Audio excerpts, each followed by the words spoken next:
दूसरा शमूएल, दाऊद का राज्य। इसमें हम देखेंगे दाऊद का राज्यकाल, शाऊल के प्रति दाऊद का मनोभाव, परमेश्वर के समय के लिए प्रतीक्षा। बदला लेना परमेश्वर के हाथ में है। मनुष्य के मार्ग और परमेश्वर के मार्ग। दाऊद का जबरदस्त पतन, परमेश्वर का अनुशासन, अबशालोम का विद्रोह, दाऊद के अंतिम दिन। इस पुस्तक में हम दाऊद के राज्य के विषय में पढ़ते हैं कि वो कैसे राजा बना, कैसे उसने अनेक युद्ध जीते, कैसे वह पाप में गिरा और कैसे उसके जीवन के अंत तक उसके परिवार में समस्याएं बनी रही। शाऊल के प्रति दाऊद का मनोभाव। अध्याय 1। यहां हम शाऊल की मृत्यु के विषय में पढ़ते हैं। शाऊल ने दाऊद से इतनी घृणा की थी कि उसने 10 साल से भी ज्यादा समय तक उसे मारने की कोशिश करते हुए पूरे इज़राइल में उसका पीछा किया था। और अब शाऊल मर गया था। ऐसे अवसर पर अगर दाऊद की जगह आप होते तो आपकी प्रतिक्रिया क्या होती?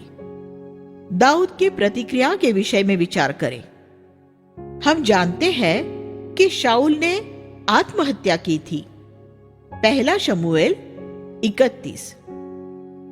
लेकिन एक अमालेकी व्यक्ति दाऊद के पास आया और दाऊद की कृपा पाने के लिए उसने उससे झूठ बोला।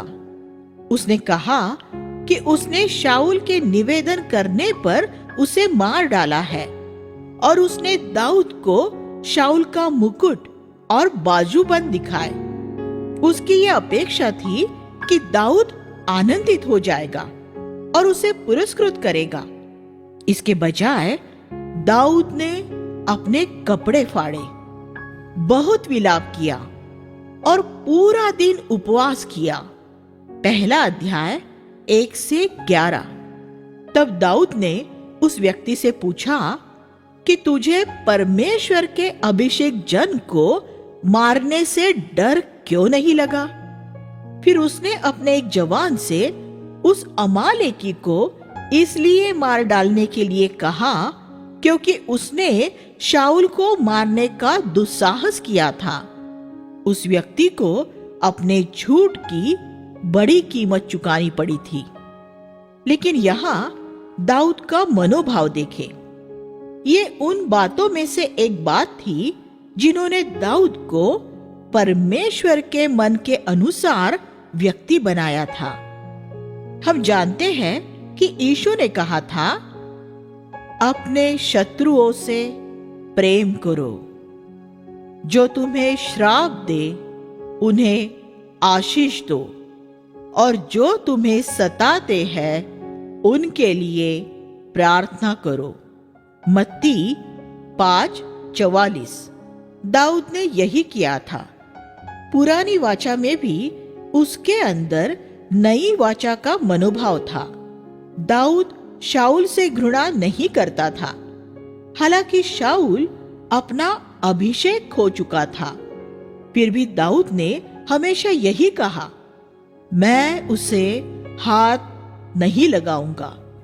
दाऊद ने फिर शाऊल और योनातन के लिए एक विलाप गीत लिखा और अपने हृदय की पूरी सच्चाई से अद्भुत शब्दों में उनकी प्रशंसा की। हमारे सीखने के लिए यहाँ एक पाठ है कि परमेश्वर के एक जन को एक ऐसे व्यक्ति के प्रति कैसा होना चाहिए जो उसका बुरा चाहता है। दाऊद ने कहा, हे इज़राइल, तेरा गौरव ऊंचे स्थानों में मारा गया है। हाय, शूरवीर कैसे गिर पड़े हैं। पहला अध्याय 19, 25 और 27। हम दाऊद द्वारा योनातन की प्रशंसा करने की बात समझ सकते हैं क्योंकि वह उसका नजदीकी मित्र था। लेकिन उसने शाऊल की भी ये कहते हुए प्रशंसा की कि वह एक वीर पुरुष जिसने अनेक युद्ध जीते थे। उसने शाऊल के गुणों की सराहना की और उसकी बुराई के लिए मुंह नहीं खोला। उसने शाऊल का न्याय परमेश्वर पर छोड़ा था, इसलिए वह स्वयं उसका न्याय करने से इनकार करता रहा और इस बात में वह परमेश्वर के मन के अनुसार था। परमेश्वर ने ऐसे पुरुष को चुनकर इज़राइल के सिंहासन पर बैठाया था। परमेश्वर के समय का इंतजार करना। अध्याय 2:1। दाऊद ने परमेश्वर से पूछा, जैसा हमने 1 शमूएल 23:2-4 और 30:8 में देखा था। दाऊद की ये आदत थी कि वह लगातार परमेश्वर की इच्छा जानने की खोज में रहता था। 2 शमूएल 5वां अध्याय 17-25 में हम पलिश्तियों के साथ हुए ऐसे 2 युद्धों के विषय में पढ़ते हैं जिनमें उसने परमेश्वर की इच्छा जाननी चाहिए थी। दूसरी बार प्रभु ने उससे उसकी रणनीति बदलकर पीछे हमला करने के लिए कहा। प्रभु हर बार युद्ध की नीति को बदल देता था। दाऊद स्वयं एक योद्धा था, लेकिन हर बार वह प्रभु से रणनीति मांगता था और तब वह अपने हरेक युद्ध में जय पाता था। जब देश में अकाल पड़ा तब उसने परमेश्वर से पूछा कि ऐसा क्यों हुआ था। 2 शमूएल 21:1। फिर भी कुछ ऐसे भी मामले थे जिनमें उसने प्रभु की इच्छा नहीं जानी थी। इसके 3 उदाहरण ये हैं। 1, जब उसने 6 स्त्रियों से विवाह किया। 2 शमूएल 3। 2, जब उसने बतशिबा को महल में बुलाया। 2 शमूएल 11। और 3, जब उसने इज़राइल की जनगणना की। 2 शमूएल 24। और इन निष्फलताओं की उसे बहुत बड़ी कीमत चुकानी पड़ी थी, लेकिन उसने जब जब परमेश्वर से मार्गदर्शन पाने के लिए धीरज से प्रतीक्षा की, वह सीधे मार्ग से कभी इधर उधर नहीं भटका। हम सभी के लिए ये एक पाठ और एक चेतावनी है। एक ऐसा व्यक्ति होते हुए भी जो परमेश्वर के अनुसार था, वह बहुत सी बातों में बुरी तरह निष्फल भी हुआ। उसकी निष्फलताओं के बयान से हमें उत्साह भी मिलता है, क्योंकि इससे हम जान पाते हैं कि परमेश्वर निष्फल हुए लोगों को भी इस्तेमाल करता है। बाइबल में परमेश्वर के सेवकों की सफलताओं से ज्यादा उनकी असफलताएं हमें उत्साहित करती है, क्योंकि हम सभी ने बहुत बार प्रभु को निराश किया है। हम सभी बड़ी भूल करते हैं, निष्फल होते हैं और बहुत मूर्खता के काम करते हैं। खास तौर पर जब हम जवान होते हैं, तब हमें जुनून तो बहुत होता है, लेकिन बुद्धि बहुत कम होती है। अपनी जवानी के दिनों में हम नासमझी भरी बहुत सी बातें बोलते हैं और ऐसे बहुत से काम करते हैं, लेकिन परमेश्वर दया करने वाला है। वह हमारे जैसे लोगों को चुनता है जो असफल रहे हैं, और फिर भी हमें ऐसे स्त्री और पुरुष बना देता है जो उसके मन के अनुसार है। पहले यहूदा के पुरुषों ने आकर दाऊद को यहूदा का राजा बनाया और बाद में उसका पूरे इज़राइल के राजा के रूप में अभिषेक किया गया। 5वां अध्याय 3-5। जब उसे यहूदा का राजा बनाया गया तब वह 30 साल का था और उसे इज़राइल का राजा बनने के लिए 7.5 साल तक और इंतजार करना पड़ा। इस तरह परमेश्वर द्वारा उससे की गई प्रतिज्ञा के पूरा होने के लिए उसे 20 साल इंतजार करना पड़ा। उसके इंतजार का समय लगभग अब्राहम के इंतजार करने के समय जितना ही लंबा रहा, लेकिन दाऊद ने धीरज से प्रतीक्षा की। हमें ऐसे लोगों के उदाहरणों का अनुसरण करने के लिए कहा गया है, जिन्होंने विश्वास और धीरज द्वारा परमेश्वर की प्रतिज्ञाओं की विरासत पाई। दाऊद ने अपने लिए सिंहासन हथियाने की कभी कोशिश ही नहीं की। उसने परमेश्वर के ठहराए हुए समय का इंतजार करना ज्यादा अच्छा समझा। अगर उसने बतशेबा के मामले में भी उसे दबोचने के बजाय ऐसा ही धीरज रखा होता तो उसकी कहानी कितनी अलग होती। अगर आप परमेश्वर के हृदय के अनुसार होना चाहते हैं तो दबोचना न सीखे। याकूब दबोचने वाला व्यक्ति था, और जब तक वह दबोचने वाला व्यक्ति रहा तब तक वह इज़राइल न बन सका था। बच्चे जब संसार में जन्म लेते हैं तब उनकी मुट्ठी बंद होती है। अगर एक बच्चे के हाथ में अपनी उंगली रखेंगे तो वो फौरन उसे दबोच लेगा। जब वह बड़ा होने लगता है तो वह खिलौने और दूसरी चीजें दबोचने वाला बन जाता है। ये मनुष्य का स्वभाव है, अपने लिए चीजें दबोचते रहना। हम अपना पूरा जीवन चीजें दबोचने में ही बिताते हैं। हम पद, प्रतिष्ठा, धन और बहुत कुछ दबोचते हैं, लेकिन यीशु अलग था। उसने अपने लिए कभी कुछ नहीं दबोचा। उसकी मुट्ठी बंद नहीं थी। उसका हाथ हमेशा सबके लिए खुला था, और अंत में उसने कलवरी पर अपने हाथ सूली पर कीलों से जड़े जाने के लिए खोल दिए थे। हम में से हरेक के अनुसरण के लिए यही उदाहरण है। टूटना, अपने अधिकारों को छोड़ना, दूसरों को देना, और तब परमेश्वर उसकी भरपूरी में हमारे पास लौट कर आता है। अगर आप सिर्फ उसके समय का इंतजार करेंगे तो परमेश्वर स्वयं आपको एक सेवकाई, एक पद और वह सब कुछ देगा जिसकी आपको जरूरत है। हमारे स्वयं कुछ दबोचने से ज्यादा अच्छा यही है कि हम परमेश्वर से पाए।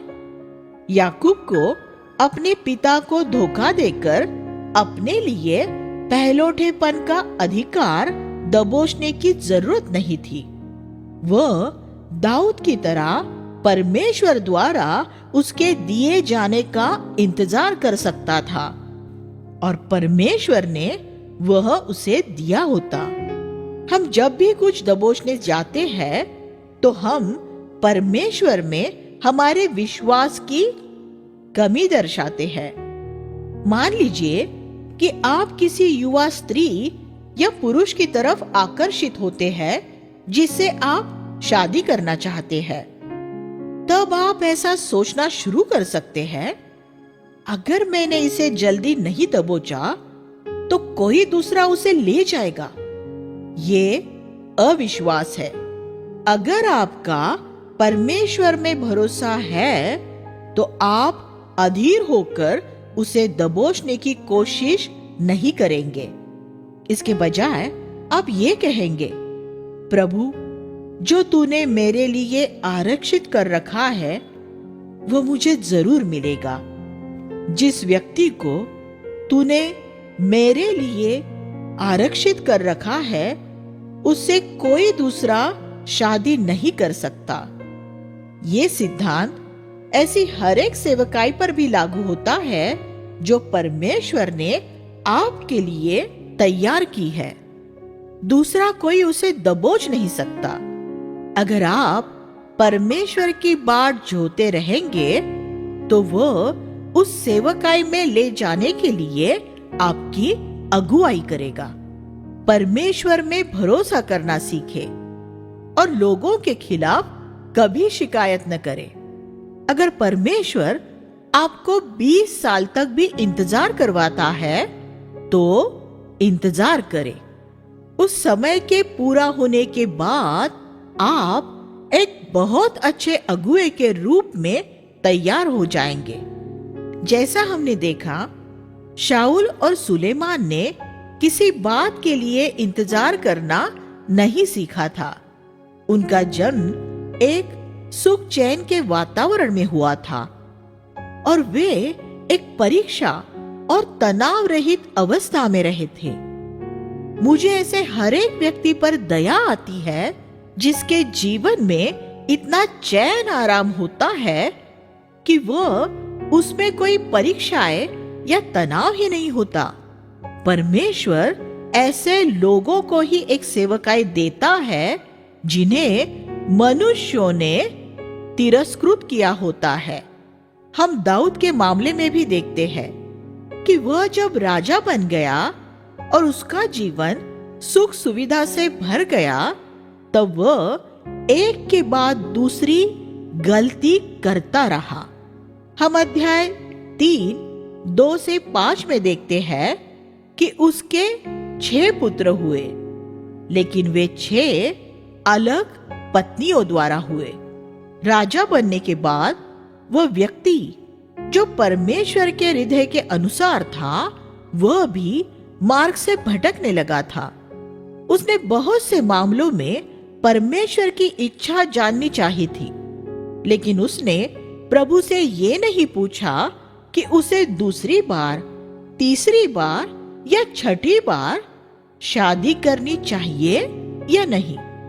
इसहाक की सिर्फ एक पत्नी थी, मूसा की सिर्फ एक पत्नी थी और हमारी जानकारी में यहोशू की भी सिर्फ एक ही पत्नी थी।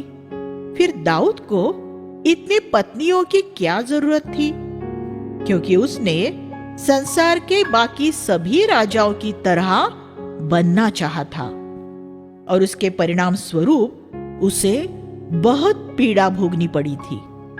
हमारे लिए ये एक चेतावनी है कि हम संसार की आत्मा के पीछे न जाए, लेकिन हमें ये नहीं भूलना चाहिए कि दाऊद पुरानी वाचा के अधीन था, जिसमें लोगों के हृदय कठोर थे, क्योंकि उनके अंदर पवित्र आत्मा का वास नहीं था।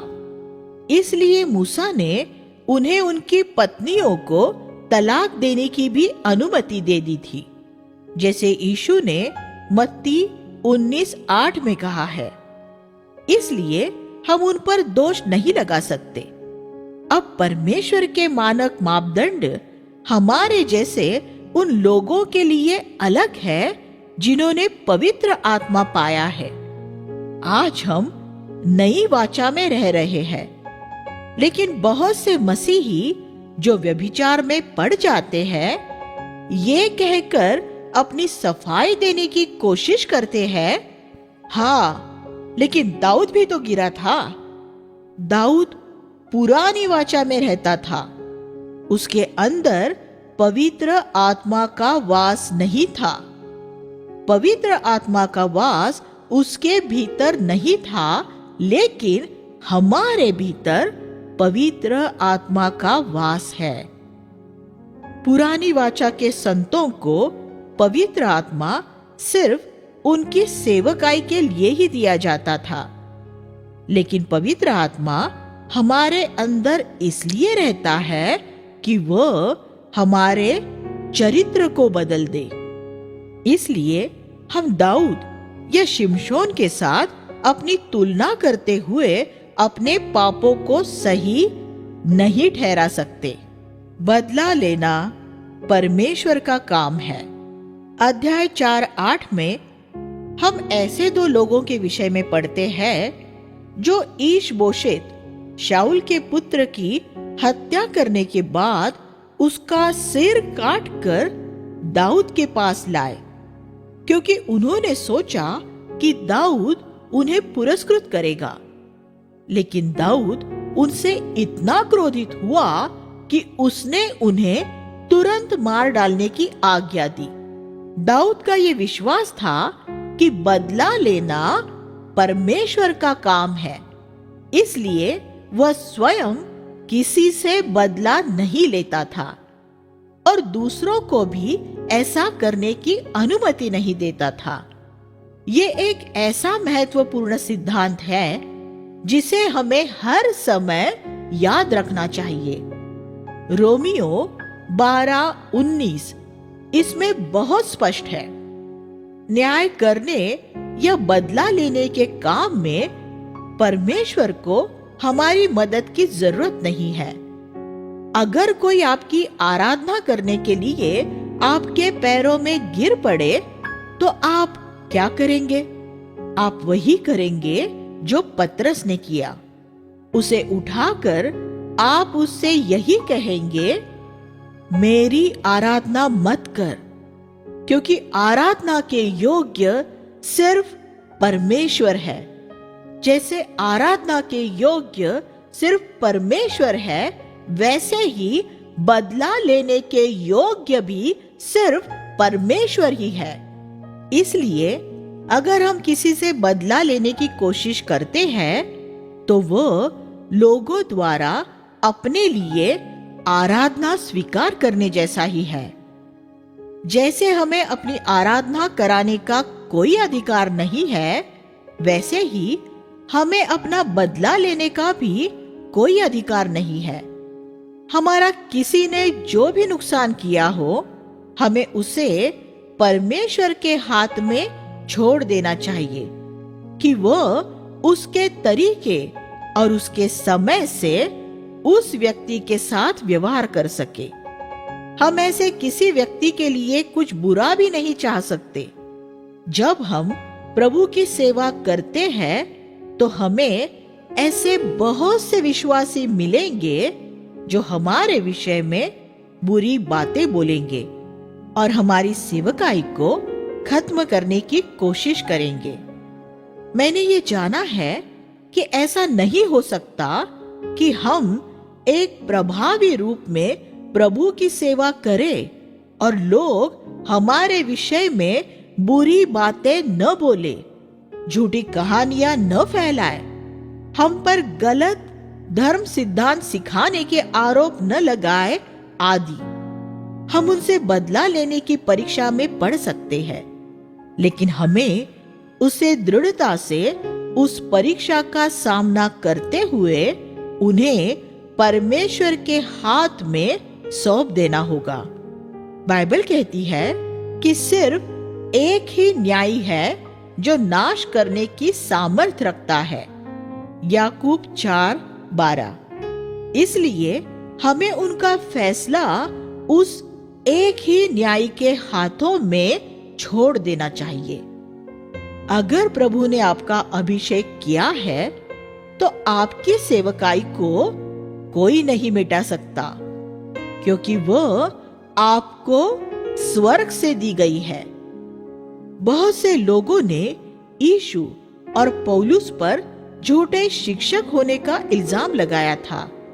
यीशु पर तो ये आरोप भी लगाया गया कि वह दुष्टात्माओं के सरदार की शक्ति से दुष्टात्माएं निकालता है, लेकिन यीशु ने उन्हें जवाब देने में कभी अपना समय बर्बाद नहीं किया और ईमानदार लोग भी उन झूठे आरोपों से भ्रमित नहीं हुए थे। सिर्फ बेईमान लोगों ने ही धोखा खाया था।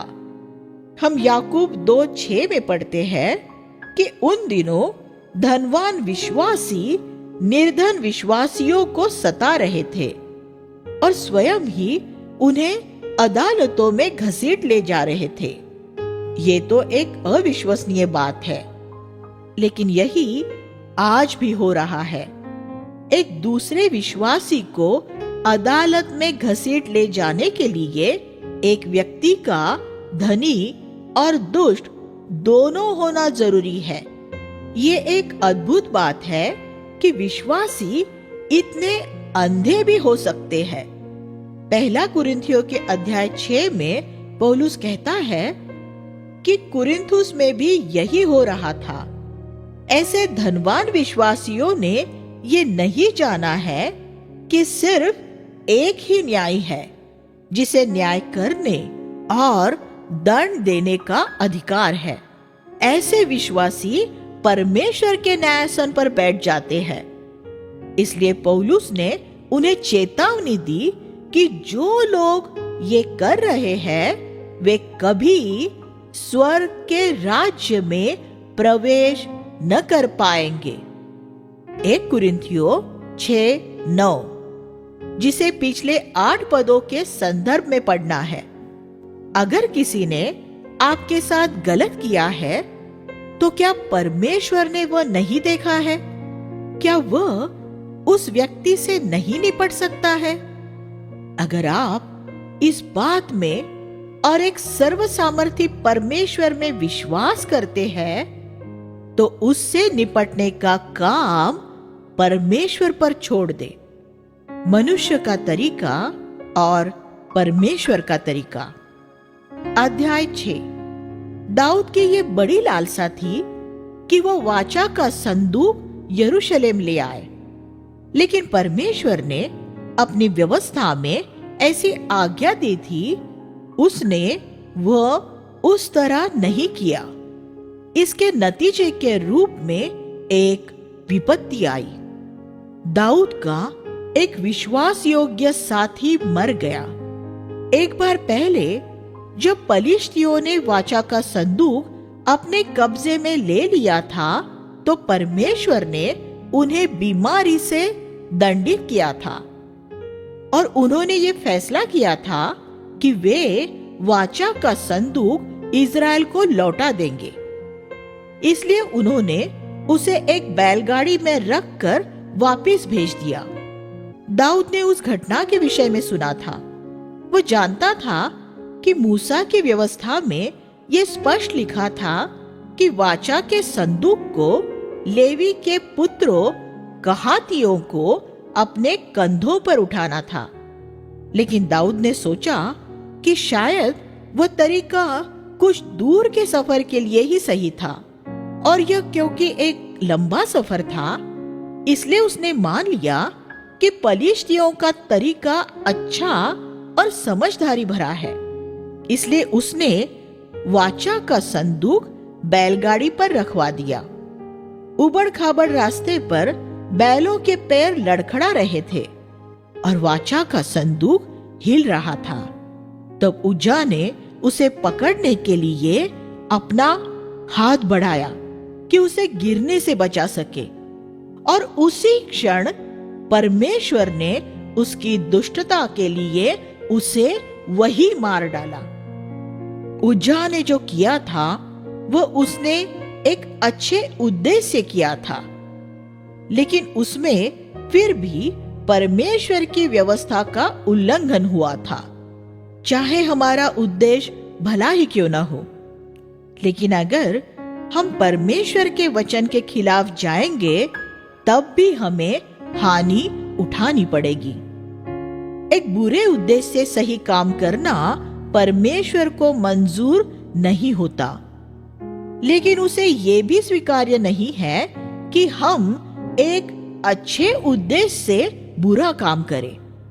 एक अच्छा नतीजा उस तक पहुंचने के गलत तरीकों को भी कभी सही साबित नहीं कर सकता। अगर हम परमेश्वर के वचन के खिलाफ जाएंगे तो हमें उसके नतीजे भुगतने पड़ेंगे। हम यहाँ देखते हैं कि उज्जा का उद्देश्य भला था, वाचा के संदूक को गिरने से रोकना, लेकिन उज्जा ये भी जानता था कि मूसा की व्यवस्था कहती है कि वाचा के संदूक को कोई हाथ न लगाए। उसे उठाने वाले कहातियों को भी उसे छूने की अनुमति नहीं थी। उसे उठाने से पहले उन्हें उसे तंबू के पर्दे से ढांकना होता था कि वे असल में वाचा के संदूक को न छू सके। गिनती 4:15। परमेश्वर ने स्पष्ट कहा था कि वाचा के संदूक को छूने की सजा मृत्यु होगी। सुसमाचार प्रचार का फैसला करते समय हमारे सामने भी ये सवाल मौजूद हो सकता है। हम वह कैसे करें? परमेश्वर के तरीके से या मनुष्य के तरीके से? जब हम परमेश्वर का काम करते हैं, तब क्या हमें बहुराष्ट्रीय कंपनियों के तरीकों की नकल करनी चाहिए? आज बहुत से मसीही कहते हैं कि सुसमाचार प्रचार करने के लिए उन्हें पैसे की जरूरत है। क्या आपकी निर्भरता पैसे पर है या पवित्र आत्मा पर है? असल में आपको यह कहना चाहिए, हमें सुसमाचार प्रचार करने के लिए पवित्र आत्मा की सामर्थ की जरूरत है। अगर आपके पास पवित्र आत्मा की सामर्थ है, तो आपके पास चाहे पैसा हो या न हो, परमेश्वर का काम होगा। जीवित रहने के लिए सिर्फ संसार के व्यावसायिक नियमों और संगठनों को ही पैसे की जरूरत होती है। अगर कलीसियाई मंडलियां भी उस जगह पहुंच जाए जहां वे ये कहने लगे, हम तभी काम कर पाएंगे जब हमारे पास पैसा होगा, तो हमें कहना पड़ेगा कि फिर वे भी इन सांसारिक संस्थाओं के स्तर तक नीचे उतर गई है। प्रेरितों के काम की पुस्तक में सुसमाचार प्रचार के काम में कहीं पैसे का उल्लेख नहीं किया गया है। वे कभी कभी गरीब विश्वासियों के लिए पैसा जमा करते थे, लेकिन उन्होंने प्रेरितों को देने के लिए कभी पैसा जमा नहीं किया था। उन्होंने परमेश्वर से कभी ज्यादा पैसे देने के लिए इस तरह प्रार्थना नहीं की थी, जैसा कि आज बहुत से लोग करते हैं। उन्होंने पवित्र आत्मा की सामर्थ के लिए प्रार्थना की थी। आज संसार के तरीकों, बैलगाड़ियों ने परमेश्वर के तरीकों की जगह ले ली है। इस वजह से आत्मिक मृत्यु हो रही है।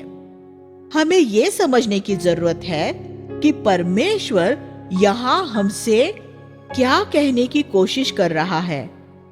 बाद में दाऊद वाचा के संदूक को यरूशलेम लाया, सही तरीके से लेवियों के कंधों पर। इस बार वह इतना आनंदित हुआ कि वह अपनी पूरी ताकत से प्रभु के सामने नाचने लगा।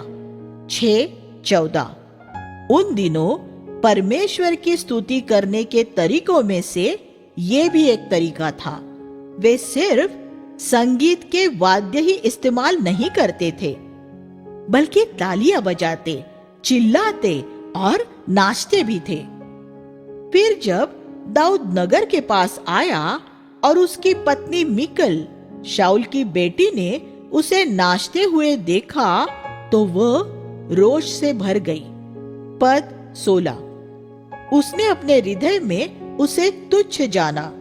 उसने परमेश्वर के एक अभिषिक्त जन को तुच्छ जाना, जो परमेश्वर की स्तुति ऐसे तरीके से कर रहा था जो उसे पसंद नहीं आया था।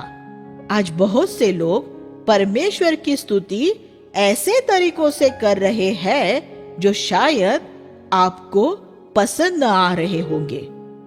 आपको उनके जैसा नहीं करना है, लेकिन आपको उनसे द्वेष भी नहीं करना है। मीकल को दाऊद की तरह नाचना शुरू नहीं कर देना था, लेकिन उसे अपने पति से द्वेष नहीं करना था। हम ऐसा न सोच ले कि जिस तरह हम परमेश्वर की आराधना करते हैं सिर्फ वही सही तरीका है।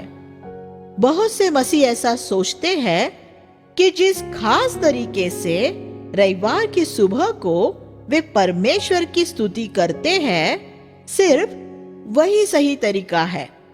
कुछ मसीही समूहों में सब लोग ऐसे बैठे होते हैं मानो वे किसी की शोक सभा में आए हैं। ये मुझे सही नहीं लगता। क्योंकि रविवार की प्रातः सभा का एक शोक सभा जैसा होना जरूरी नहीं है। वह समय एक आनंद मनाने का समय होना चाहिए, क्योंकि हम इस वास्तविकता का आनंद मनाते हैं कि सूली खाली है। यीशु ने कब्र पर जीत हासिल कर ली है और वह मृतकों में से जी उठा है। लेकिन इन लोगों को देखकर ऐसा लगता है जैसे यीशु अभी भी मरा हुआ है। फिर ऐसे भी मसीह है जो दूसरे छोर पर है। वे ऐसा महसूस करते हैं कि एक सभा में मचने वाला शोर जब तक एक निश्चित स्तर पर नहीं पहुंचता, तब तक पवित्र आत्मा उनके बीच में नहीं आता। इसलिए वे पवित्र आत्मा को अपने बीच में लाने के लिए अपनी आवाज को ज्यादा से ज्यादा ऊंचा करते जाते हैं। ये एक धोखा है। एक सभा में पवित्र आत्मा स्वरों के स्तर को ऊंचा करने से नहीं आता। वह उनके साथ रहता है जिनके विवेक साफ होते हैं। मैं इन दोनों समूहों से द्वेष करना नहीं चाहता, लेकिन मैं इनमें से किसी की नकल भी नहीं करना चाहता। मैं अपने तरीके से प्रभु की स्तुति करने के लिए आजाद हूं। किसी व्यक्ति के प्रभु की स्तुति करने के तरीके से द्वेष न करें और न ही ऐसा सोचे कि जिस तरह आप प्रभु की स्तुति करते हैं बस वही सही तरीका है। दूसरों को आजादी दे। परमेश्वर बाहरी अभिव्यक्ति को नहीं, हृदय को देखता है। अध्याय 6:20। दाऊद अपने परिवार को आशीष देने के लिए लौटा। ये कितना सुंदर काम है, अपने परिवार को आशीष देना। खास तौर पर सड़क पर मीलों तक नाचते हुए थक कर घर लौटने के बाद। मैं आशा करता हूं कि हर एक पति अपने काम से थक कर एक बुरे मन मिजाज में लौटकर अपनी पत्नी पर जोर चलाने के बजाय अपने परिवार को आशीष देने के लिए लौटे तो कितना अच्छा हो। दाऊद की कुड़कुड़ाने वाली पत्नी थी, लेकिन इस बात से उसका प्रभु के लिए आनंद कम नहीं हुआ था। वह जैसे ही घर में आया, उसकी पत्नी कुड़कुड़ाने लगी, उस पर चिल्लाने लगी और राजा की तरह गंभीरता से व्यवहार करने की बजाय सड़क पर आम लोगों की तरह नाचने के लिए उसकी आलोचना करने लगी। दाऊद ने उसे क्या जवाब दिया? उसने कहा कि उसे उसके मत की कोई चिंता नहीं है, बल्कि वह अपने पूरे जीवन भर प्रभु के सामने इसी तरह नाचता रहेगा। पद 21। अपने पति से द्वेष करने की वजह से प्रभु ने मीकल को दंड दिया और वह आजीवन निसंतान रही। अध्याय 7। दाऊद अब परमेश्वर के लिए एक मंदिर बनाना चाहता था। उसे किसी ने यह करने के लिए नहीं कहा था, लेकिन उसने अपने मन में सोचा, मैं तो देवदार के बने भवन में रहता हूं, लेकिन परमेश्वर की वाचा का संदूक तंबू में रहता है। पद 2। मेरी इच्छा है कि ऐसा सोचने वाले और भी ज्यादा विश्वासी हो। प्रभु, मैंने अपने रहने के लिए कितना आरामदायक घर बनाया है। मैंने अपना ये घर बनाने में कितना धन और समय खर्च किया है, लेकिन तेरे काम के लिए मैंने कितना कम बलिदान किया है। मैंने कभी तेरे काम की ज्यादा चिंता नहीं की है। परमेश्वर का काम ऐसे सेवक चाहता है जो अपने आप को, अपनी महत्वाकांक्षाओं को, अपने समय का और अपने धन का बलिदान करेंगे। बहुत से विश्वासी कारखानों में ज्यादा काम करते हैं और अपनी कंपनियों के लिए ज्यादा लाभ कमाते हैं। परमेश्वर के सेवक होते हुए क्या हम बिना वेतन लिए और बिना शिकायत किए उसके लिए थोड़ा ज्यादा काम नहीं कर सकते? दाऊद एक ऐसा व्यक्ति था जो परमेश्वर के मन के अनुसार था और उसे परमेश्वर के घर की चिंता थी। काश ऐसा हो कि हम में से हर एक का हृदय हमारे अंतिम समय तक दाऊद जैसा हो, अपने घर से ज्यादा परमेश्वर के घर के विषय में सोचने वाला। अगर आप परमेश्वर के घर की देखभाल करेंगे तो वह आपके घर को संभाले रहेगा। बहुत साल पहले मैंने प्रभु से कहा था, प्रभु मेरा एक घर परिवार है और तेरा भी एक घर परिवार है। मुझे कृपा दे कि मैं तेरे घर परिवार की देखभाल कर सकूं और तू मेरे घर परिवार की देखभाल करना। मैंने प्रभु से ये छोटा सा सौदा किया था और मैं ये कहना चाहता हूं कि प्रभु के घर की देखभाल करने में जितना विश्वास योग्य नहीं रहा हूं, उससे ज्यादा विश्वास योग्यता के साथ प्रभु ने मेरे घर की देखभाल की है। लेकिन परमेश्वर ने दाऊद को उसका घर बनाने की अनुमति नहीं दी।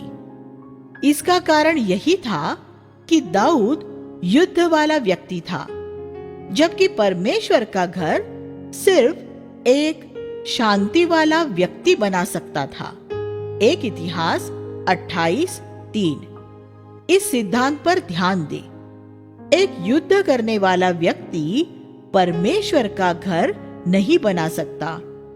हमें युद्ध से आगे बढ़ते हुए परमेश्वर के विश्राम में प्रवेश करना होगा।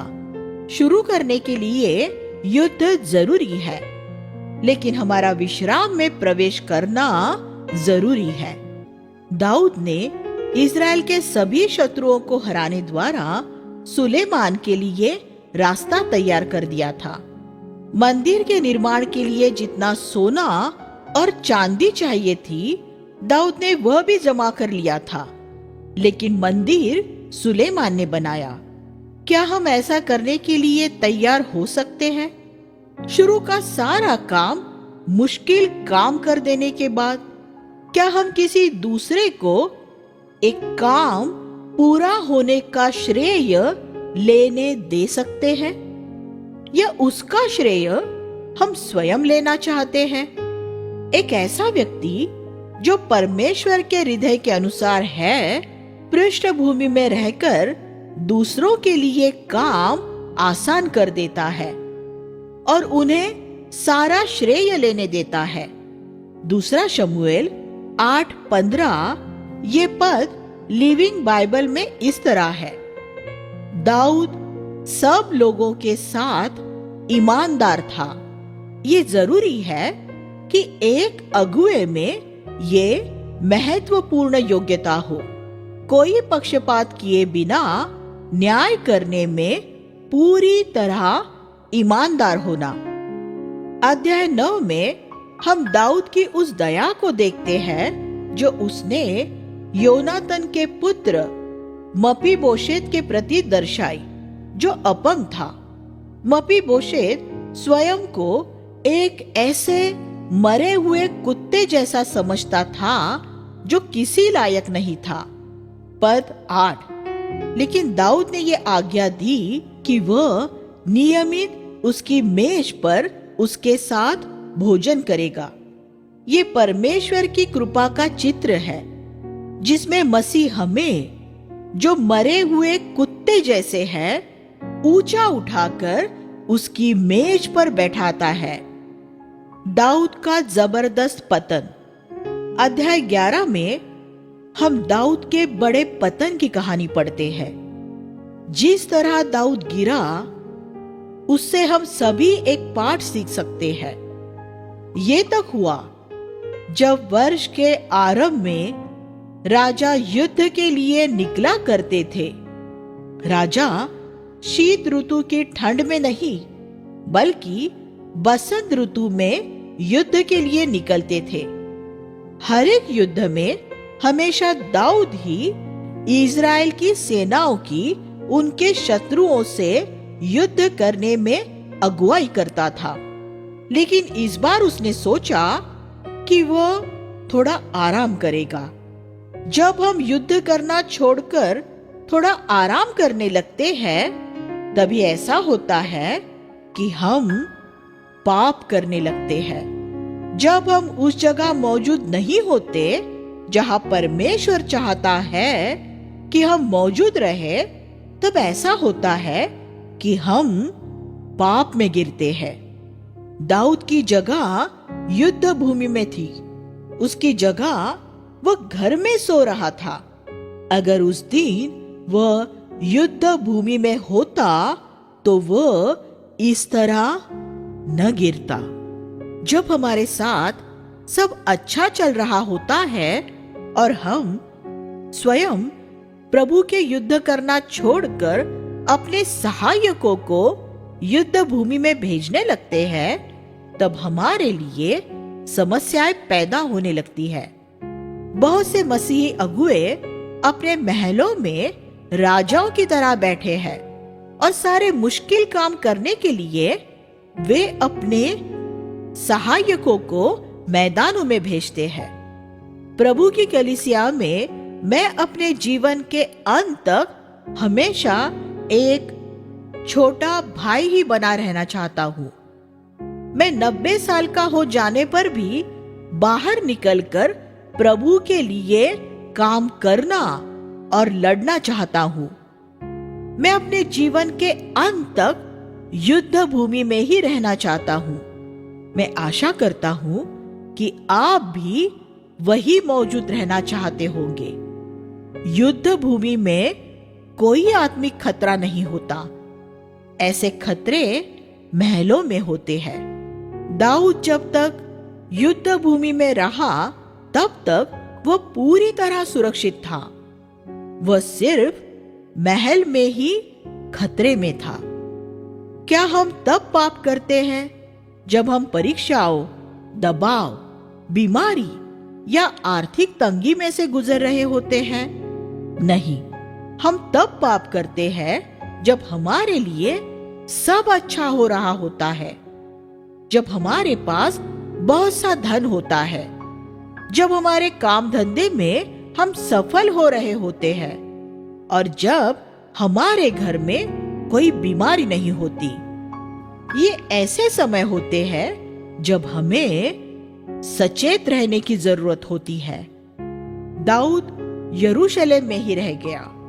11:1 वह मूसा की तरह नहीं था, जो यहोशू के युद्ध करते समय उसके लिए प्रार्थना कर रहा था। उस समय अगर दाऊद युद्ध कर रहे योआब के लिए प्रार्थना करता तो वह सुरक्षित रहता, लेकिन वह सो रहा था। शाम के समय दाऊद अपने बिस्तर पर से उठा। 11:2 मुझे नहीं मालूम कि वह पूरा दिन सोने के बाद शाम को उठा था या नहीं, लेकिन वह अपने बिस्तर से उठा और पहले प्रार्थना करने की बजाय वह अपनी छत पर टहलने लगा। तब उसने उस सुंदर स्त्री बतशेबा को देखा और वह प्रलोभित हुआ। अगर उसने वह प्रलोभन वही जड़ से काट दिया होता तो वह उसे उसका पूरा काम करने से रोक सकता था। जब उसने उसे देखा और प्रलोभित हुआ, तब वह उसी समय ये कहते हुए वहां से मुड़ सकता था, ये मामला खतरनाक है, मुझे इसमें सचेत रहना होगा। और वह जाकर योआब के लिए प्रार्थना करने में अपना समय बिता सकता था।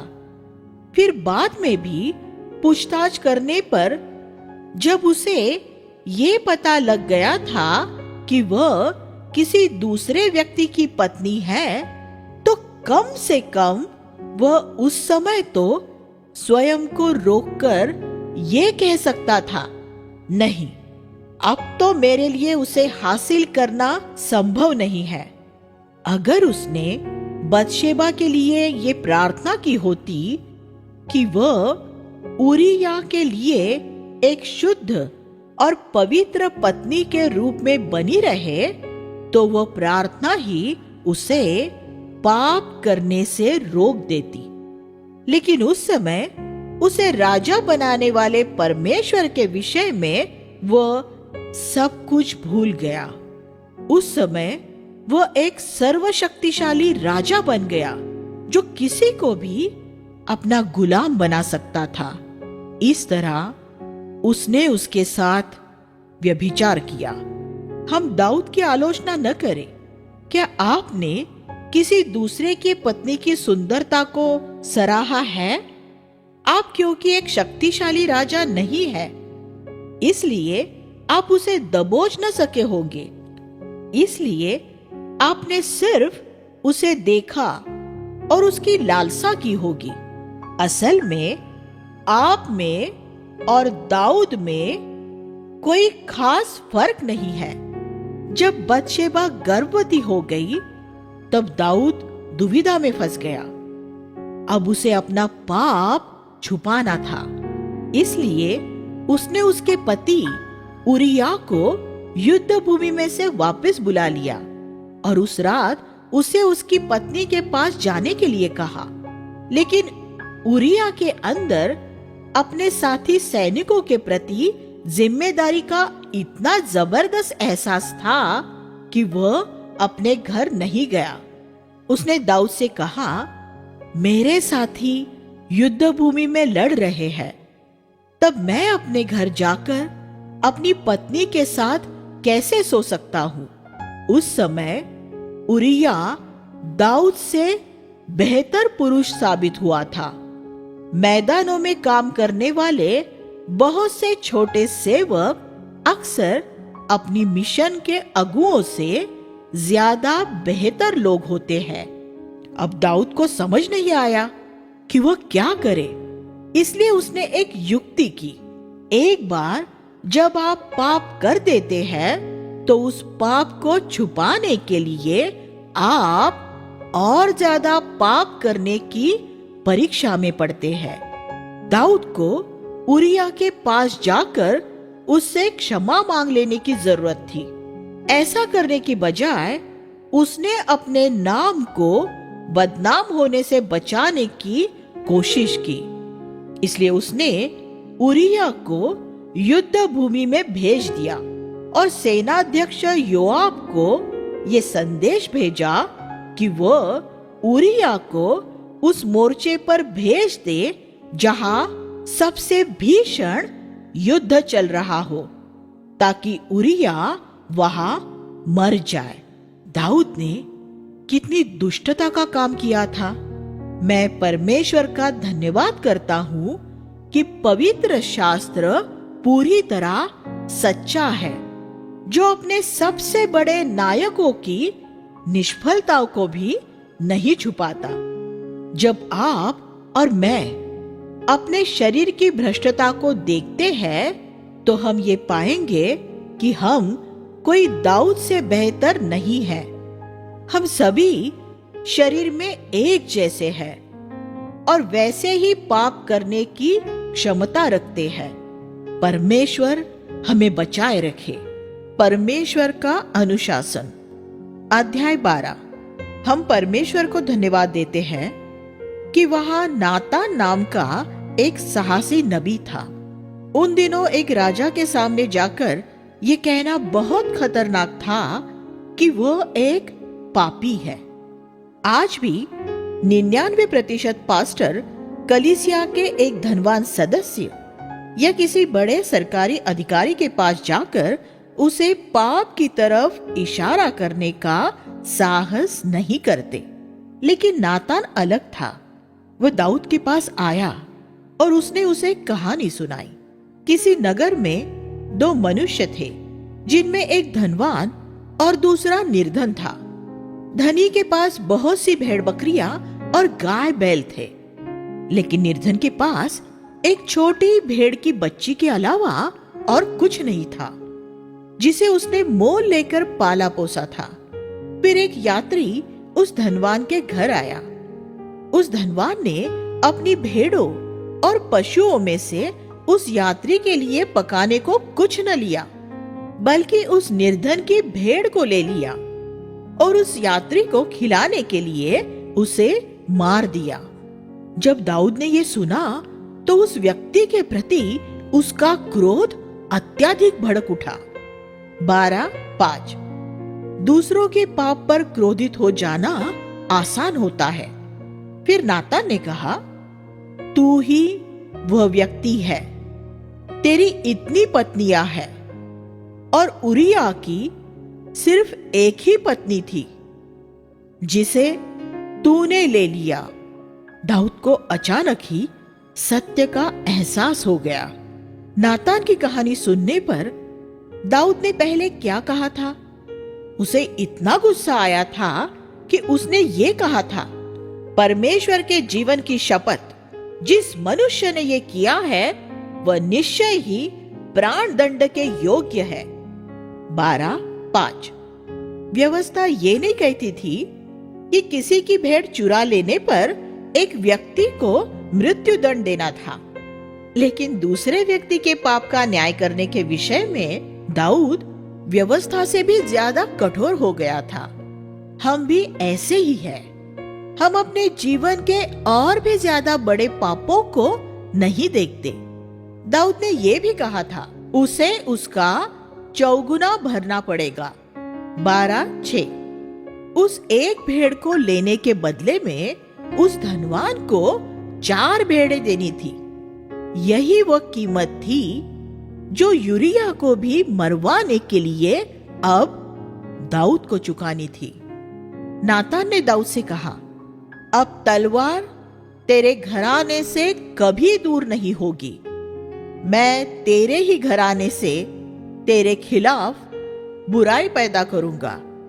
पद 10 और 11 दाऊद के 4 पुत्रों को मरना पड़ा। बतशेबा से जन्म लेने वाला बच्चा अम्मोन, अबशालोम और अदोनिय्याह। हम वही काटते हैं जो हम बोते हैं, और हमारा न्याय उसके अनुसार ही होगा जो हम खुद बोलते हैं।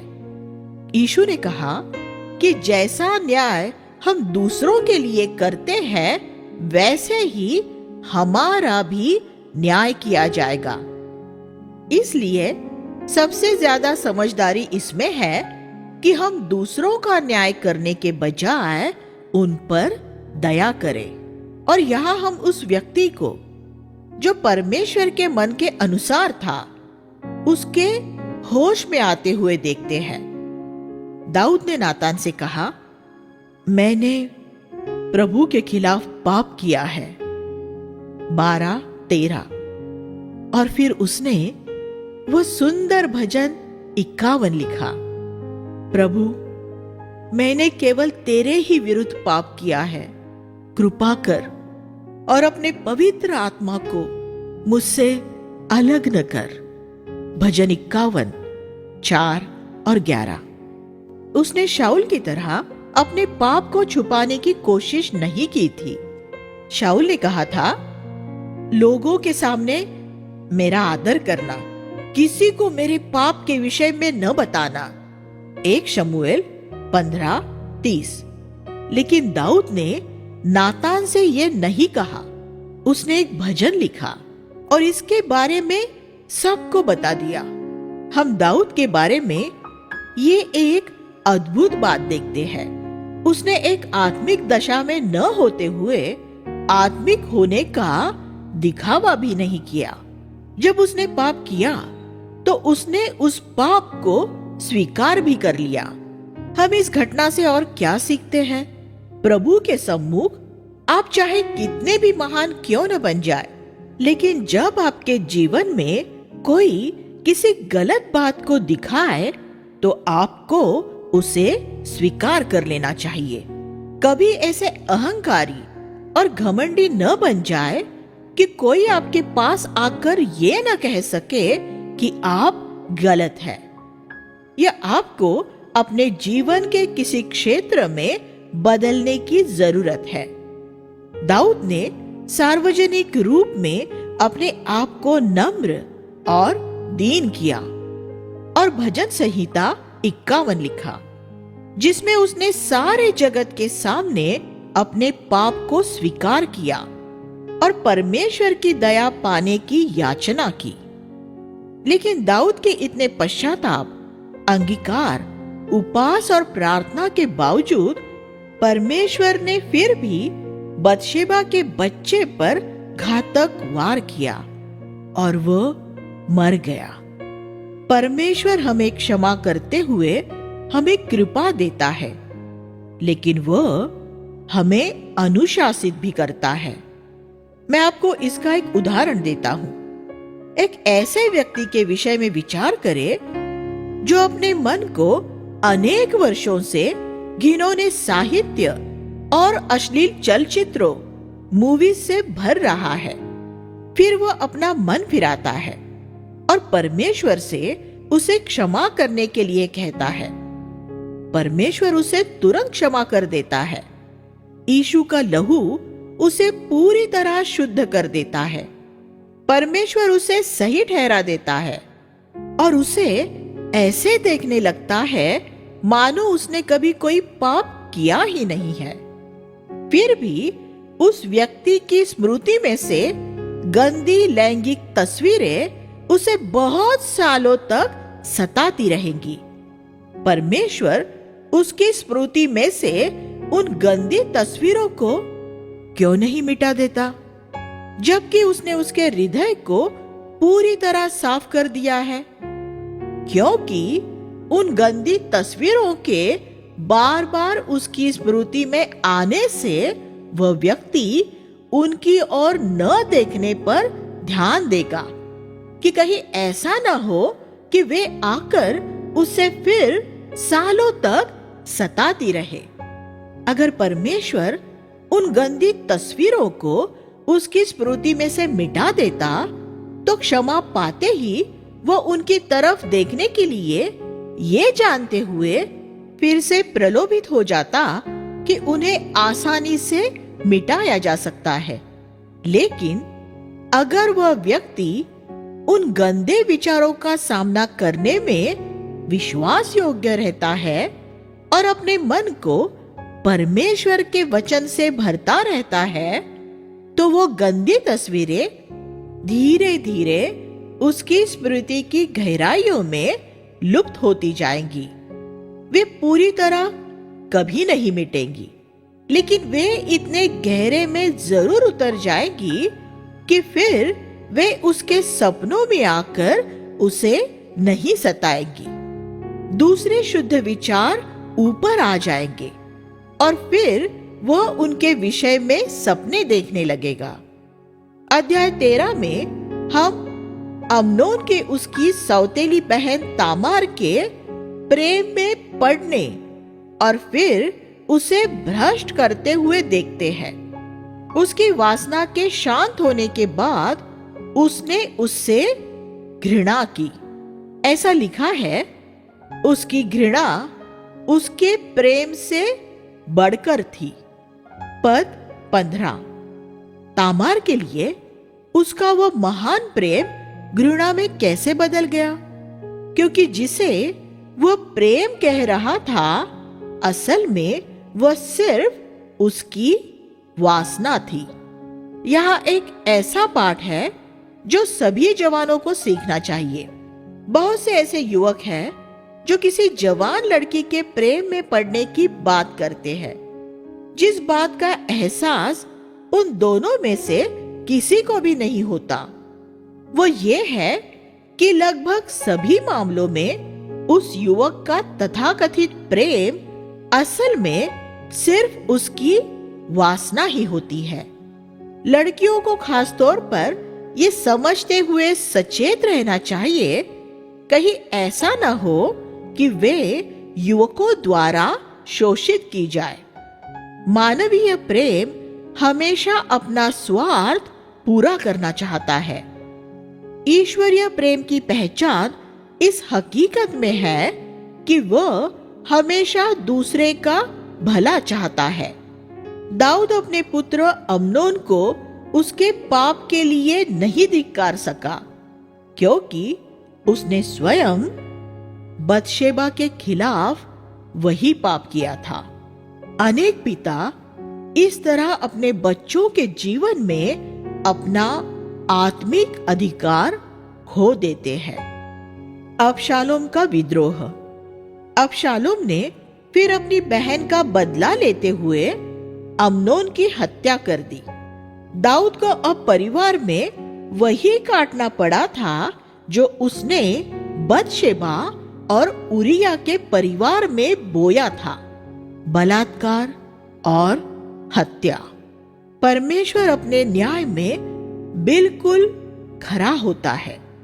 देर सवेर हमें वो काटना ही पड़ता है जो हमने बोया होता है। अध्याय 15 में हम दाऊद के पुत्र अबशालोम द्वारा किए गए उस षड्यंत्र के विषय में पढ़ते हैं, जो उसने इसलिए रचा क्योंकि वह राजा बनना चाहता था। फिर उसने नगर के द्वार पर खड़े रहकर लोगों से उनकी समस्याओं के विषय में पूछना शुरू किया। वह लोगों से कहता था कि उनकी समस्याएं वास्तविक थी, लेकिन ये अफसोस की बात थी कि राजा ने उनकी समस्याएं हल करने के लिए किसी को नियुक्त नहीं किया था। और फिर वो लोगों से कहता था कि अगर वह उनका राजा होता तो फौरन ही उनकी मदद करता। इस तरह उसने लोगों के दिल जीत लिए और उन्हें दाऊद से दूर कर दिया। हम मसीही जगत में भी बहुत बार ऐसा होता हुआ देखते हैं। एक व्यक्ति क्योंकि स्वयं अगुआ बनना चाहता है, इसलिए वह उनके अगुए की तरफ से उनके हृदय फेर देता है। पौलुस ने इफिसुस के अगुओं से कहा, मैं जानता हूं कि मेरे जाने के बाद तुम्हारे बीच में से ही ऐसे लोग उठ खड़े होंगे जो चेलों को अपनी तरफ खींच लेंगे। प्रेरितों 20, 29 और 30। अबशालोम ने यही किया था, लेकिन अबशालोम के लिए इसमें से कुछ भला नहीं हुआ, और जो भी अबशालोम के तरीके का अनुसरण करता है उसके साथ भी कुछ भी भला नहीं होता। दाऊद को अपना राजपाट छोड़कर अपनी जान बचाकर भागना पड़ा था, लेकिन परमेश्वर ने इसमें से कुछ भलाई पैदा की, क्योंकि जंगल में बिताए इस समय काल में दाऊद ने कुछ भजन लिखे। भजन 55, 61 और 63। अगर अबशालोम ने दाऊद को यरूशलेम में से न भगाया होता तो बाइबल में ये भजन न होते, लेकिन अब ये 3000 सालों से लाखों करोड़ों लोगों के लिए एक आशीष बने हुए हैं। इसी तरह परमेश्वर हमें जिन परीक्षाओं में से लेकर चलता है, वही परीक्षाएं परमेश्वर की ओर से हमारे लिए दूसरों की सेवकाई का माध्यम बन जाती है। भजन 55, 22 पर विचार करें। अपना बोझ परमेश्वर पर डाल दे और वही तुझे संभालेगा। वह धर्मी जन को कभी डगमगाने न देगा। दाऊद ने उसके महल में आराम से बैठे रहकर नहीं, पर परमेश्वर पर अपना बोझ डालना तब सीखा था जब वह अपनी जान बचाकर भाग रहा था। जैसे ही अबशालोम ने राज करना शुरू किया, बहुत से लोगों ने अपना पक्ष बदल लिया। अहीतोपेल दाऊद का एक भरोसेमंद सलाहकार था, जिसके शब्द पर दाऊद को ऐसा भरोसा था मानो वह परमेश्वर का ही शब्द हो। 16:23। लेकिन जैसे ही अबशालोम सिंहासन पर बैठा, अहीतोपेल उसके पक्ष में हो गया। अहीतोपेल बतशेबा का दादा था। 11:3 की तुलना 2 शमूएल 24 से करे, और वह दाऊद द्वारा उसकी पोती के साथ की गई बुराई का बदला लेने का मौका ढूंढ रहा था। इसलिए उसने अबशालोम को यह सलाह दी कि वह दाऊद की पत्नियों के साथ व्यभिचार करने द्वारा दाऊद को लज्जित करे। 16वां अध्याय 21 और 22। फिर वह अबशालोम को यह सलाह देने लगा कि वह कैसे दाऊद को मार सकता है। लेकिन दाऊद ने पहले ही एक वाक्य की छोटी सी प्रार्थना में परमेश्वर से यह कह दिया था कि वह अहीतोपेल की सलाह को मूर्खता में बदल दे। 15:31। ये एक विस्मित करने वाली बात है कि एक वाक्य की प्रार्थना क्या कुछ कर सकती है। परमेश्वर ने उसका जवाब दिया और अबशालोम ने उसकी सलाह न मानकर किसी दूसरे द्वारा दी गई सलाह को माना। इस तरह दाऊद मारे जाने से बच गया। इसलिए एक वाक्य की प्रार्थना करना भी कभी न छोड़े। अहीतोपेल एक अहंकारी पुरुष था और जब उसकी सलाह न मानी गई तो वह इतना अपमानित हुआ कि उसने जाकर आत्महत्या कर ली। 17:23। जब दाऊद अबशालोम से बचकर भाग रहा था, तब शिमी नाम का एक आदमी अपने घर से निकल कर आया और दाऊद पर पत्थर फेंकने लगा और श्राप देने लगा। 16:5। शिमी शाऊल का संबंधी था और वह एक लंबे समय से दाऊद से द्वेष करता था, क्योंकि शाऊल के स्थान पर दाऊद इज़राइल के सिंहासन पर बैठ गया था। लेकिन अब वह यह कहते हुए दाऊद को धिक्कार रहा था, हट हट हे खूनी, हे ओछे, जिस शाऊल की जगह तूने राज्य किया, उसके घराने के सारे खून का बदला परमेश्वर ने तुझसे ही ले लिया है और परमेश्वर ने राज्य तेरे पुत्र अबशालोम को दे दिया है। अब देख, तू अपनी ही बुराई में फंस गया है, क्योंकि तू खूनी है। पद 8 लिविंग बाइबल। शिमी असली बात से कितना अनजान था। आज प्रभु के सेवकों पर बहुत सी बातों में दोष लगाने वाले भी ऐसे ही होते हैं। तब दाऊद के एक योद्धा ने कहा, मुझे जाकर उसका सिर काटने दे। 16:9। लेकिन दाऊद ने उससे कहा, वह जो कोसता है, अगर परमेश्वर ने ही उससे ऐसा करने के लिए कहा हो, उसे अनुमति दी हो, दाऊद को श्राप दे, तो मैं परमेश्वर का विरोध कैसे करूं? 16:10। परमेश्वर के सर्वसत्ताधार के विषय में दाऊद की समझ वास्तव में अद्भुत थी। उसे यकीन था कि कोई उसके विषय में तब तक कुछ बुरा नहीं बोल सकता जब तक उसे परमेश्वर ने ही ऐसा करने की अनुमति न दी हो। अगर हम इस सत्य को सीख ले तो हमारे जीवन में हमें कितना विश्राम मिल जाएगा। जब योआब अबशालोम से युद्ध करने जा रहा था, तब दाऊद ने उससे कहा, मेरे कारण उस जवान पुरुष अबशालोम के साथ कोमलता का व्यवहार करना। 18:5। अगर हमें भी किसी जवान को अनुशासित करने की जरूरत महसूस होती है, तो प्रभु यही चाहेगा कि हम भी उसकी तरफ से यही शब्द सुने। वह युद्ध अंततः दाऊद की सेना द्वारा जीता गया। 18वां अध्याय 19 से 32 में हम अहीमास नाम के एक युवक के विषय में पढ़ते हैं, जिसने इस जीत के विषय में दाऊद को सबसे पहले सूचित करना चाहा कि वह दाऊद से कुछ सम्मान पा सके। लेकिन योआब ने एक कुशी को जीत के समाचार के साथ दाऊद के पास भेज दिया। लेकिन अहीमास योआब से उसे भेजने के लिए कहता रहा और अंत में योआब ने उसे ही भेज दिया। वह इतनी तेज दौड़ा कि उसने कुशी संदेशवाहक को भी पीछे छोड़ दिया और उससे पहले दाऊद के पास पहुंच गया। लेकिन दाऊद उत्सुक था अबशालोम के जिंदा होने की खबर सुनने में।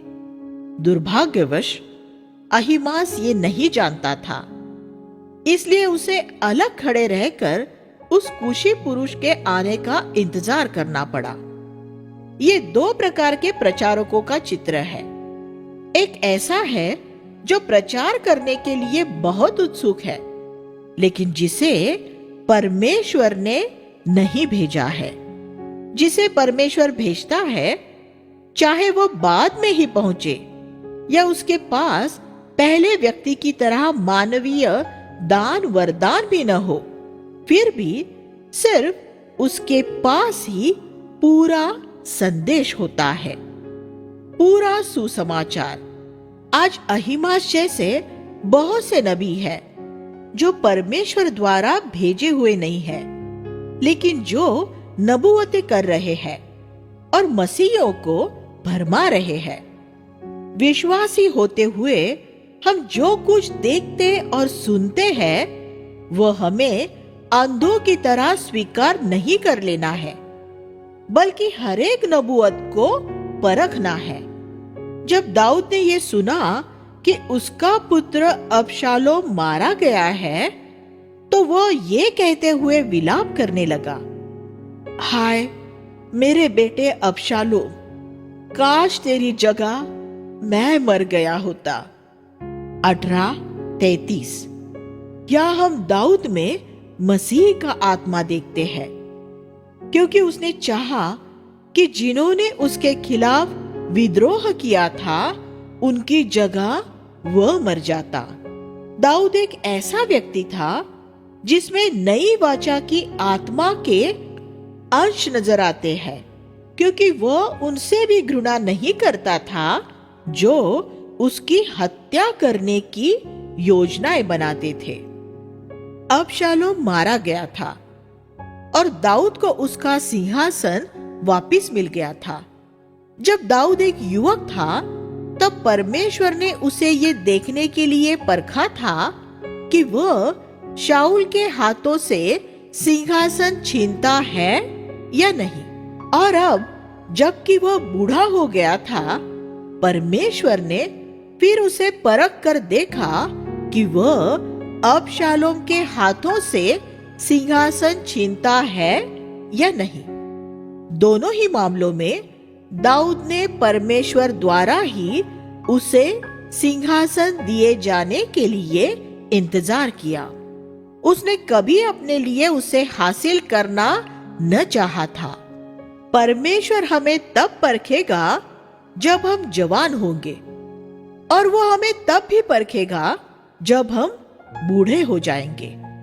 उसके पीछे 50 साल तक चलने के बाद भी पहली बार दाऊद को 10 साल तक भागते रहना पड़ा था, लेकिन दूसरी बार उसे अपनी जान बचाने के लिए सिर्फ कुछ दिनों तक ही भागना पड़ा था। परमेश्वर ही ये तय करता है कि हमारी हर एक परीक्षा कितनी लंबी होनी चाहिए, और वह हमारे सहने से ज्यादा बोझ हम पर नहीं डालता। दाऊद के अंतिम दिन। अध्याय 21 में हम इज़राइल में आए ऐसे अकाल के विषय में पढ़ते हैं जो 1 साल के बाद दूसरे साल तक बढ़ता रहा। पहले 2 साल तक तो दाऊद ने उसे एक प्राकृतिक विपत्ति समझा, लेकिन जब वह तीसरे साल में भी जारी रहा, तब दाऊद ने परमेश्वर की खोज करते हुए उसकी वजह जाननी चाहिए।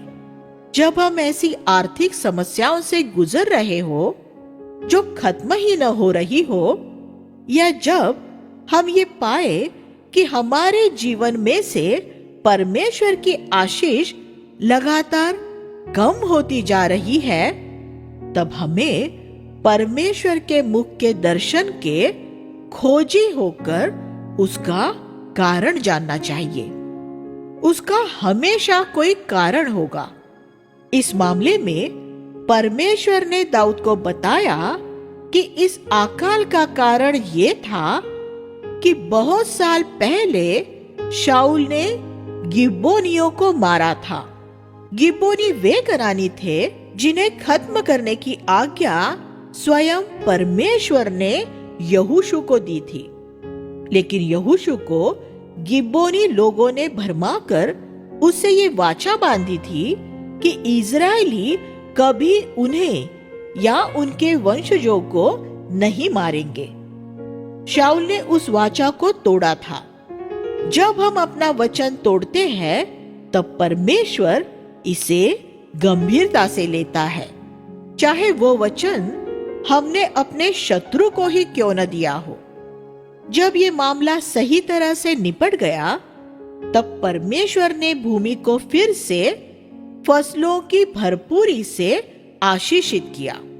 अध्याय 22 ये एक छुटकारे का गीत है जो भजन संहिता 18 में अक्षरशः दोहराया गया है। पद 17 से 20 में हमारे उद्धार का एक सुंदर चित्रण है। अध्याय 23 2 से 4 दाऊद इज़राइल का एक महान अगुआ था। मरने से पहले उसने उन गुणों के विषय में कुछ शब्द लिखे जो एक आत्मिक अगुए में होने चाहिए। एक अगुए का पवित्र आत्मा में अभिषेक होना चाहिए और उसके मुख में हमेशा परमेश्वर का वचन होना चाहिए। वह ऐसा व्यक्ति हो जो सच्चाई के साथ लोगों को परमेश्वर के भय में लेकर चलने वाला हो। उसका जीवन एक चमकने वाली ज्योति और उसकी साक्षी एक बादल रहित सुबह की तरह हो। अध्याय 23 8 से 39 में हम दाऊद के कुछ सामर्थी योद्धाओं और उनके कामों की एक सूची पाते हैं। दाऊद एक साहसी पुरुष था और उसने अपने आसपास दूसरे साहसी पुरुषों को इकट्ठा किया था। परमेश्वर को आज कलीसिया में भी ऐसे ही निर्भय लोगों की जरूरत है जो शैतान के खिलाफ युद्ध करे, जिनके द्वारा प्रभु और अगर जरूरत पड़े तो अकेले व्यक्ति द्वारा भी बड़ी जीत हासिल कर सके। पद 10 और 12 प्रभु को ऐसे लोग चाहिए जो दृढ़ रहते हुए उसके लिए खड़े रह सके। पद 12 इज़राइल के शासक के रूप में दाऊद की बड़ी जिम्मेदारियां थी और वह इन वीर पुरुषों को जिम्मेदारियां देना जानता था। वह अकेले ही सब काम नहीं करता था। अध्याय 24 में हम दाऊद द्वारा किए गए दूसरे गंभीर पाप के विषय में पढ़ते हैं। उसने इज़राइल के लोगों की जनगणना करने का फैसला किया, या तो ये जानने के लिए कि वह कितने लोगों का राजा है, या ये कि उसकी कितनी बड़ी सेना होनी चाहिए। उसके सेनापति योआब ने, जिसका दाऊद की तरह परमेश्वर के साथ नजदीकी संबंध नहीं था, उसे ऐसा करने से रोकना चाहा। पद 3 लेकिन दाऊद ने हठीले होकर ऐसा करना चाहा और वह अपने सेनापतियों पर प्रबल हुआ। तो प्रभु ने उसे ऐसा करने के लिए सजा दी और एक महामारी द्वारा इज़राइल के 70,000 लोग मारे गए। पद 15 परमेश्वर ने दाऊद को यह दिखा दिया कि उसकी जनगणना किसी काम की नहीं थी, क्योंकि परमेश्वर एक ही दिन में जनसंख्या में से 70,000 लोगों को कम कर सकता था। तब दाऊद ने मन फिराया और परमेश्वर की नियत जगह में जाकर बलि चढ़ाने का फैसला किया, अरोना के खलिहान में, जो उसी मोरिया पर्वत में था जहां अब्राहम परमेश्वर के लिए इसहाक को बलि करने के लिए लाया था।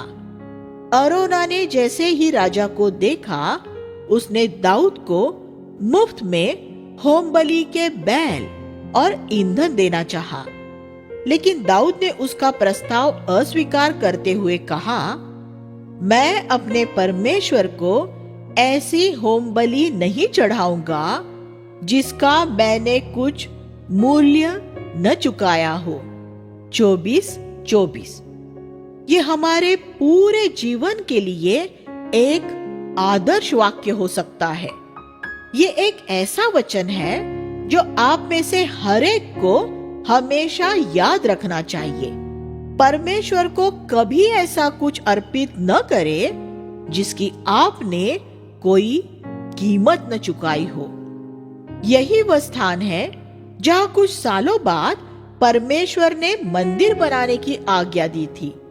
दूसरा इतिहास 3:1। जिस जगह पर अब्राहम और दाऊद दोनों ने ही वह अर्पित किया जिसका उन्हें कुछ मूल्य चुकाना पड़ा था, उसी जगह को परमेश्वर ने अपना मंदिर बनाने के लिए चुना। आज भी ऐसा ही है। परमेश्वर का सच्चा घर, कलीसिया, उन लोगों द्वारा बनाया जाता है जिनमें एक बलिदान करने वाली आत्मा होती है। मसीही जगत में ऐसे लोग भरे पड़े हैं जो अपना स्वार्थ पूरा करना चाहते हैं, जो परमेश्वर को वह देना चाहते हैं जिसकी उन्होंने कोई कीमत नहीं चुकाई है।